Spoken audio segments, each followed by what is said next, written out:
أسأل الله جل وعلا أن يعيننا فيه على الصيام والقيام وطاعة الرحمن، وأن يرحم كل نفس ما أدركت رمضان. اللهم واشف كل مريض يا أرحم الراحمين.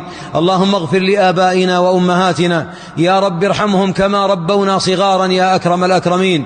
يا رب من كان من آبائنا وأمهاتنا حيا ألبسه لباس العافية واختم له بلا إله إلا الله، ومن كان مريضا فاغنه بالعافية عن خلقك، ومن كان قد مات اللهم أنزل على قبره فسحة ونورا وسعة وسرورا، واجعله في قبره مطمئنا مسرورا يا أكرم الأكرمين، واجمعنا بهم في جنات النعيم.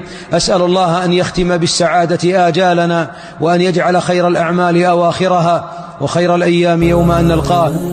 وجاءنا رمضان باليمن والإيمان، تسمو بنفس